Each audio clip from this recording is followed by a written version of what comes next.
Cordial saludo, les habla el ingeniero Nelson Rodríguez Silva. Continuamos entonces con el tema de diseño de una cimentación para un silo para almacenar cereal, en nuestro caso arroz. Entonces vamos a diseñar la losa de cimentación interna junto con un túnel de operaciones que está monolíticamente fundido a la losa. Estamos usando una versión demo del Geofile, la cual pues nos permite realizar el modelo y el análisis, pero pues no nos permite guardar ni exportar las memorias de cálculo. Pero aún así pues podemos elaborar el modelo y analizarlo. Pues como primera medida estaríamos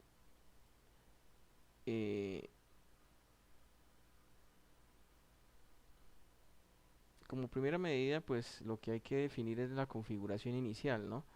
En la configuración inicial vamos a trabajar tensión geostática, ¿sí? Y la norma pues que sea de su gusto, ¿no? La 6318, bueno, cualquiera de esas normas. Dicho esto, vamos a crear la interfase. La interfase es esto que se alcanza a ver aquí ya, que son líneas prácticamente que nos van a dividir las diferentes áreas. Todas esas líneas nos tienen que definir áreas a la final, ¿sí? La interfase se puede dibujar. Cuando estemos en interfase se le da aquí clic en configuración de rangos. Con esa configuración de rango lo que se hace es escribir el mínimo X, que sería toda esta línea vertical izquierda, y el máximo X, que sería toda esta línea de aquí, y la profundidad que medida desde el último punto, que sería de aquí, de la parte mínima, hasta la parte inferior, para crear un modelo del terreno. Por lo general yo trabajo 30 metros. Y pues creamos un área de trabajo de contorno de 60 metros, ¿sí? Hecho eso, se añaden las interfaces. Entonces, por ejemplo, aquí le vamos a añadir interfaz y se abre esto. Aquí le decimos, como se pueden ir picando aquí aleatoriamente los puntos, le decimos, si presionamos este botón, podemos ir digitando las coordenadas de cada punto. Resulta que eso es un poco engorroso. Entonces, yo recomiendo mejor trabajar en AutoCAD un archivo de XF, en donde simplemente mediante líneas se van dibujando los elementos. Para nuestro proyecto nos dimos cuenta que era mejor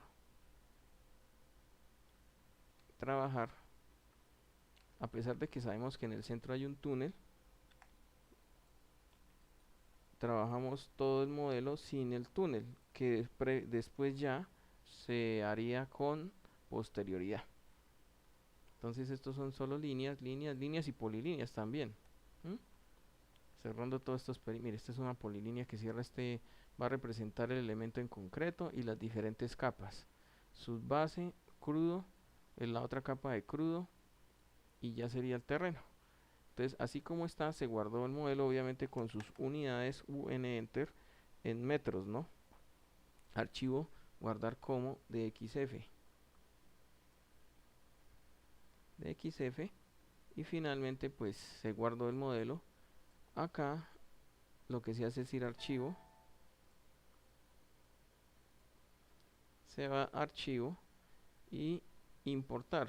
Y en importar hay dos opciones, o como plantilla o como interfaz. Si lo pega como plantilla, lo único que va a hacer es sí prácticamente insertar el AutoCAD, pero va a ser, como su nombre lo dice, solo una plantilla. Entonces después de eso toca con los comandos de añadir puntos, ir picando los puntos, él los va a reconocer. Si le damos archivo CAD interfaces, lo que se hace es seleccionar el archivo y él me abre, ya está leyendo ese archivo que teníamos. Cuando le demos OK, de hecho aquí aparecen todas las capas. La verdad yo trabajé con una única capa, la 0. Presiono OK y cuando presiono OK prácticamente queda tal cual lo están viendo. Él automáticamente lee las líneas y él de alguna manera hace estas divisiones. Entonces él tomó la decisión, por ejemplo, de esta interfaz, creármela así. Después esta de aquí la creo de esta manera, ¿sí? Esta de aquí la creo así, esta la creo así, ¿sí? Entonces es más rápido porque ya quedaría dibujado todo. Como les dije, ahí estaba el túnel en ese archivo, pero se borró. Este perímetro que está aquí se hizo pasos después, ¿sí? Entonces hagan de cuenta que aquí ya no estaba el túnel. Después pues hay que ir definiendo los suelos, ¿sí? Mm, entonces esos suelos se van creando aquí en añadir, se le da un nombre y ya se tienen que conocer las propiedades de ese suelo. Se trabaja con el modelo elástico. Ahí hago el comentario de que el modelo elástico, basado en tesis que estuve revisando para entender ciertos parámetros que hay que ingresar ahí, no nos da como un modelo muy apegado a la realidad, sobre todo en el tema de deformaciones. Como yo no voy a evaluar asentamientos, yo lo que voy a evaluar es, yo quiero obtener los diagramas de momento y cortante de los elementos de concreto y con eso poder diseñar y definir el acero de refuerzo. Entonces, y pues obviamente evaluar los espesores por cortante, ¿no? Entonces, el tema es que, pues como no voy a evaluar asentamientos, eso ya le correspondía al ingeniero de suelos. Me da lo mismo hacerlo, de hecho me favorece más hacerlo por el método elástico, que me da unos resultados más conservadores, ¿sí? De pronto me incremente un poco más las solicitaciones internas de los elementos de la losa y los muros, pero eso pues a mí nos daría como un factor de seguridad, ¿sí? Ya para hacer análisis como más enfocados a geotecnia, sí es recomendable trabajar el método de Mohr-Coulomb o los que están aquí, el de los señores Drucker, Prager, eh, Cam Clay o el de arcilla hipoplástica. Pero para eso obviamente se tuvieron que haber hecho unos ensayos de laboratorio, preferiblemente el ensayo triaxial, que con el ensayo triaxial se obtienen muchas variables y pues en el caso de arcillas hay que hacer el ensayo de consolidación, y hay otros ensayos de, no recuerdo en este, no, en este momento el nombre, pero tienen que ver con el método de Mohr-Coulomb para determinar el coeficiente de carga y descarga, ¿sí? Y eso va generando unos módulos de elasticidad, mm, para realizar análisis no lineal. Con eso al final se obtienen deformaciones más aproximadas a la realidad. Entonces, eso iría más enfocado al análisis de asentamientos y otro tipo de efectos en el suelo. Para nuestro caso ya aclaré que realmente no es estrictamente necesario y podemos conformarnos con el método elástico. Se llenan los datos, obviamente, el peso unitario del suelo, módulo de elasticidad, la rigidez la vamos a mantener constante, coeficiente de Poisson, ¿sí? Para pues el terreno basado en el informe de geotecnia, estos serían los datos. Para la subbase, estos serían los datos. Se le van dando aquí colorcitos, algún achurado, como quiere uno que quede presentado. El material definido como crudo de río, que es un relleno estructural y un suelo que se puede utilizar para ese fin. Aquí están los datos. Vuelvo y digo, todo esto tienen que ser resultados de laboratorio, no de tablas. Hecho eso, pues aquí lo que se hace es definir los cuerpos rígidos, que serían simplemente estos dos elementos de aquí, que representan el concreto. Entonces, cuando estamos aquí se le dice añadir y acá pues me pide estos datos, ¿no? Aquí lo que se hace es definir, eh, de pronto que son rocas, que son suelos, que son otros, ¿sí? Y el peso unitario. Realmente eso es lo que exige para poder trabajar. Em, Cuerpos rígidos, listo. y asignar. Entonces cuando estamos aquí uno va picando, mire, si ve que se activa cada capita. De hecho, si me alejo, esta zona de aquí también si yo quisiera convertir este suelo en sus bases, yo lo puedo, selecciono y aquí donde dice, aquí están los elementos, sus bases. Y pico aquí y listo. Pero no, pues no vamos a dañar el modelo, ¿no? Entonces pico este y pico aquí y otra vez es el terreno. Para eso son las interfaces, para poder delimitar las áreas y así poder asignar los tipos de material, que realmente es lo que se está haciendo. Acto seguido, tenemos que ir al comando puntos libres y en puntos libres sí, pues tenemos que digitar aquí, añadir textualmente. Entonces vamos picando uno por uno estas coordenadas que están aquí. Entonces esas coordenadas, si ustedes se dan cuenta, yo aquí piqué una coordenada un poquito por debajo de la línea límite, porque si pican el punto montado sobre la línea de interfaz va a generar un error. Entonces no interesa que esté por dentro, no interesa. Es mejor que esté por dentro y no afuera, ¿no? Para que haya una interacción entre este suelo y esa línea que se va a crear. Entonces este punto, ahí como ya les mostré, se ingresa, después se ingresa este, en orden vamos ingresando todos los puntos, ¿sí? Este número 7 que está aquí en el centro, en este paso no se hace, se haría más adelante. Entonces aquí lo que se hace es adelantar el terreno para que... ¿Por qué Geofile pide esto? Porque es que él toma como referencia estos puntos más unas líneas que se van a dibujar para que él pueda realizar un mallado de elementos finitos. Entonces, hecho eso, vamos aquí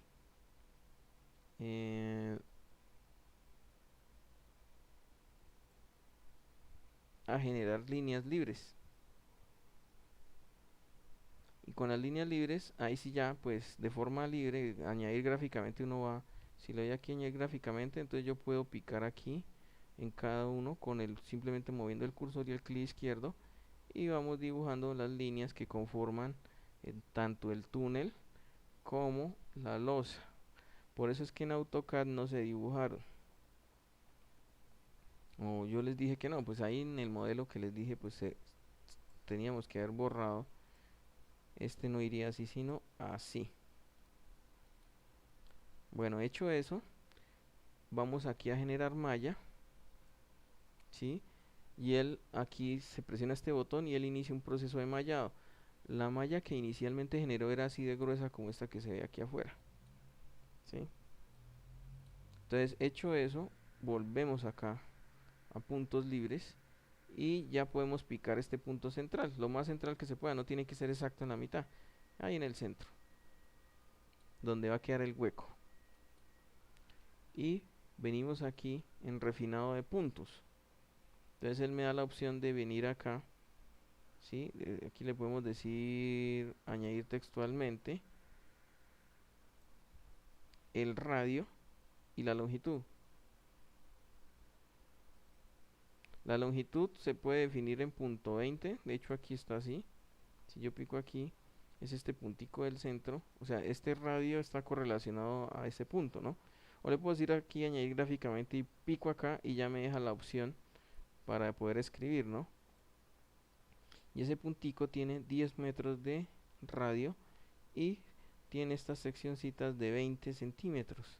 Entonces cuando yo le digo generar malla, presionamos este botón y finalmente lo que hizo fue refinar aún más estos elementos finitos. Si no se refina la malla, los resultados pierden precisión. Entonces, como estamos trabajando con el módulo MEF, que es el método de elementos finitos, en inglés es FEM, ¿sí? O FEM, ¿sí? Que es lo mismo, el método de elementos finitos. Entonces hay que generar una malla. Él lo hace automáticamente. Cuando ya logramos terminar esta fase, el siguiente paso sería ir aquí a una etapa de construcción 1. Si no existe, se le da este botoncito verde y va creando diferentes etapas del proceso. Entonces aquí en la etapa 1, todo esto es suelo, ¿sí? Se corre el programa. De hecho, pues yo le puedo decir aquí correr, ¿no?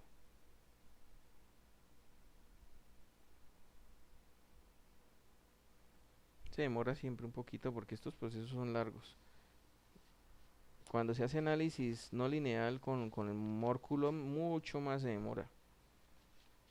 El tema de elementos finitos requiere una gran potencia de cálculo. Aún así, hacer esto en un SAP 2000, por ejemplo, sería tema largo.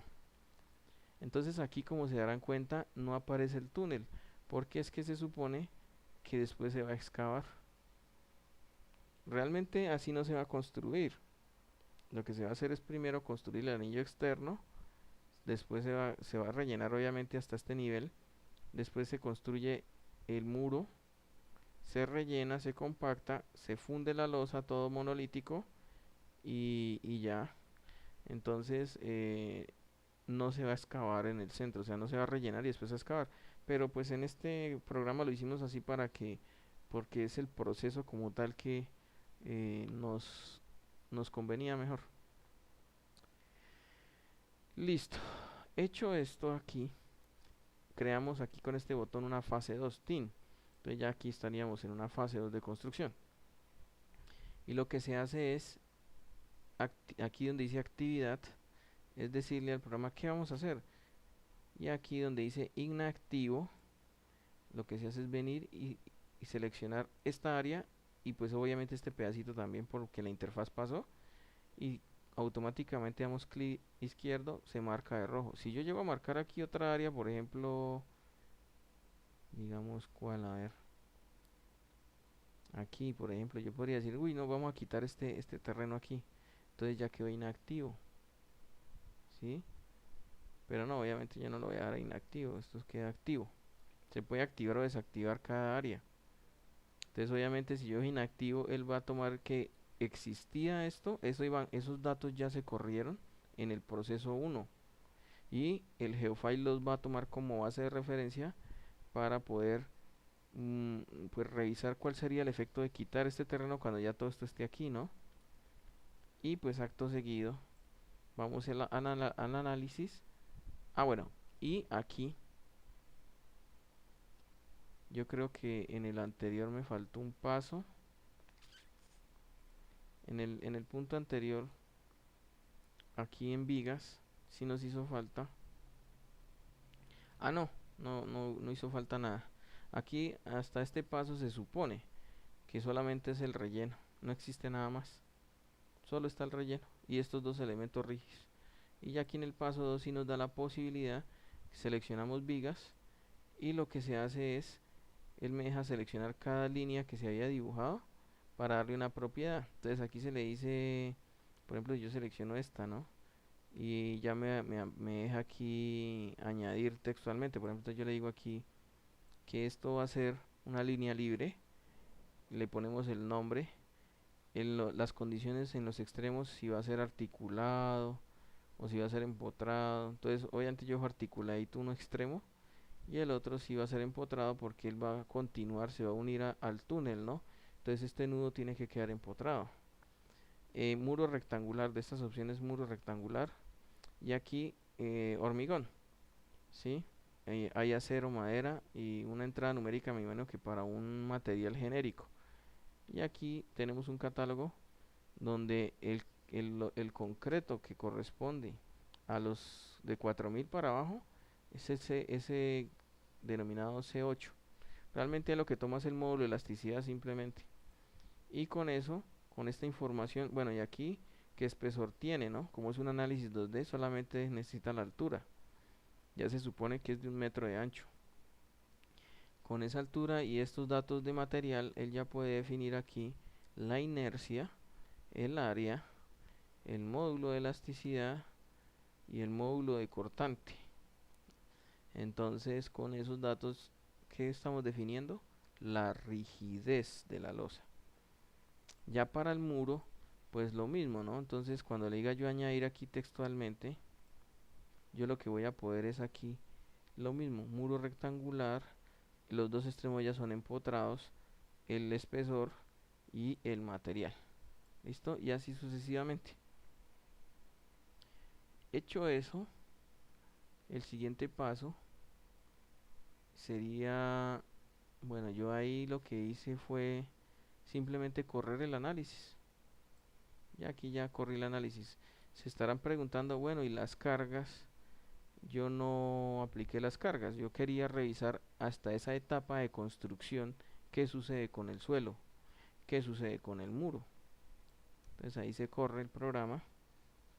Ya aplicar las cargas definitivas, porque es que esta estructura va a estar sometida a ciclos donde va a estar lleno y donde va a estar vacío. Entonces necesitamos los datos para comparar. Él aquí me muestra esa deformación, ¿no? Ya prácticamente me deja aquí ver desplazamiento en X, desplazamiento en Z. El de Z es el de asentamientos. Hasta ahí prácticamente el suelo se está generando unos asentamientos aquí por el orden de 1.8 milímetros, ¿sí? Y una influencia casi que a los, pues yo diría que casi como a los 30 metros, casi llega hasta los 30 metros, ¿no? Pues si vemos aquí la escala de colores, podríamos decir que la influencia llegaría por ahí a unos 25 metros. Si ven que este bulbo llega aquí al fondo, pues toca aumentar la profundidad para poder determinar la profundidad de influencia de la alteración del sistema del suelo, ¿no? Esta escala se puede, bueno, aquí si no aparece el color, pues con este botón en isosuperficie o le dejan isolíneas, sí, pues es como más presentable así. Aquí que si quieren visualizar la malla, si no, mire ahí pueden ver la malla de elementos finitos. Si no, pues yo digo que no porque ya quedaría muy pesado. Y la deformada aquí van abriendo y con esto definen la escala, ¿no? Si aumentan aquí, pueden aquí con el botoncito ir aumentando o con esto ya escribir un valor. Yo tengo 5 veces exagerada esta deformación. Entonces aquí ya uno puede ir intuyendo qué está sucediendo con el muro, ¿no? ¿Sí? Y la losa. Entonces la losa va teniendo este tipo de deformación. Si no estuviera ese túnel, la, la losa tendría una deformación como más uniforme en el centro, ¿no? Entonces ese túnel está generando ahí esa situación. Em, ¿Qué más podemos determinar? Pues todos los datos que se ven ahí, ¿no? Desplazamiento, tensión, cortante, ¿sí? Toda esta cantidad de datos. Nosotros pues realmente queremos obtener es los diagramas de cortante y momento. Entonces para poderlos visualizar toca desactivar la deformada. Si no, no se podrían visualizar, ¿sí? Y también pues quitemos esta escala de colores porque si no pues no vamos a poder ver esos diagramas, quedaría así en gris. Y aquí en este botón lo que hacemos es, aquí abrimos un poquito, venir aquí y por ejemplo le doy aquí clic y se muestra el diagrama de momentos. Ese es el diagrama de momentos de la estructura antes de poner la carga, ¿no? Ese es el diagrama de momentos del túnel sobre la losa aquí. Es coherente. Si quieren ver los cortantes también se alcanza a formar algo de cortante aquí. Si quieren ver lo que sería fuerza normal a compresión para los axiales sobre los muros, porque hay que evaluar pandeo lateral por estabilidad del muro. Si no nos cumple el pandeo lateral, o, o tendríamos que definir efectos de segundo orden también. Entonces, si no nos cumple, pues hay que aumentar el espesor del muro.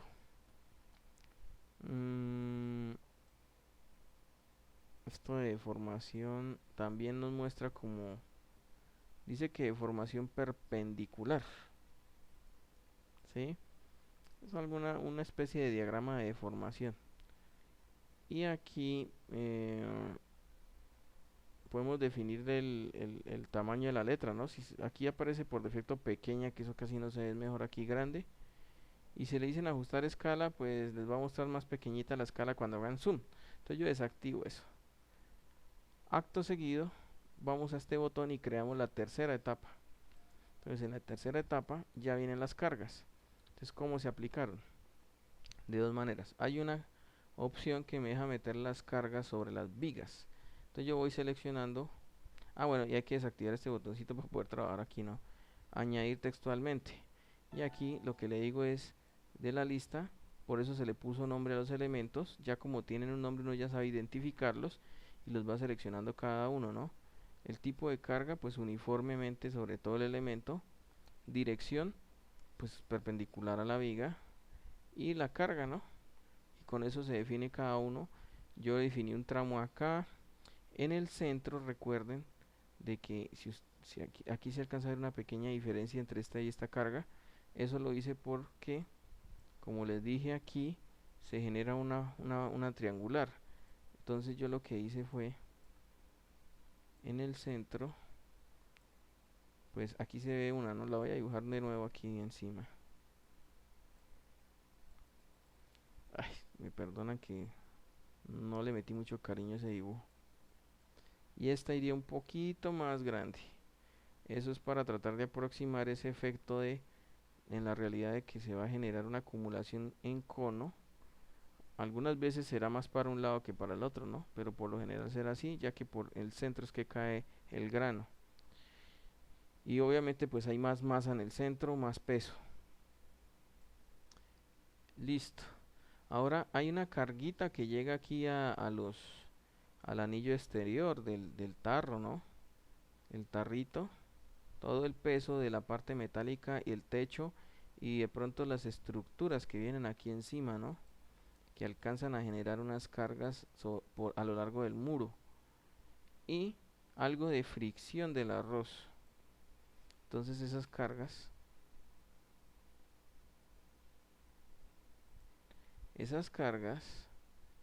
las aplicamos aquí con sobrecarga. Entonces la sobrecarga toca aquí de forma en el AutoCAD. Lo que yo hice fue medir rápidamente la coordenada, porque él me la va a pedir, esta coordenada de inicio. De aquí necesito este punto y después voy a necesitar este punto, ¿sí? Entonces lo tenía listo ahí el AutoCAD y le digo aquí añadir textualmente, le pongo un nombre. Entonces sería, por ejemplo, la viga izquierda, por decirlo así, como pues teniendo referencia aquí a esta sección. Tipo franja, sí señor, así. Y pues sobre el terreno, porque yo lo dejé sobre el terreno y él automáticamente me definió ese punto. Y le dije aquí origen, el punto X de la coordenada que mostré en AutoCAD. Longitud, pues este es un ancho de 60, se le dieron 60 aquí. Y la carguita distribuida, que pues si yo tenía una carga puntual, lo que hago es dividirla entre el ancho y con eso tengo la carga distribuida, ¿no?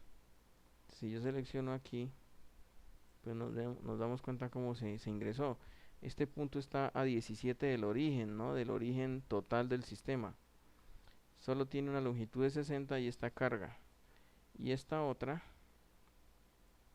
el origen ya está a 41 metros aquí.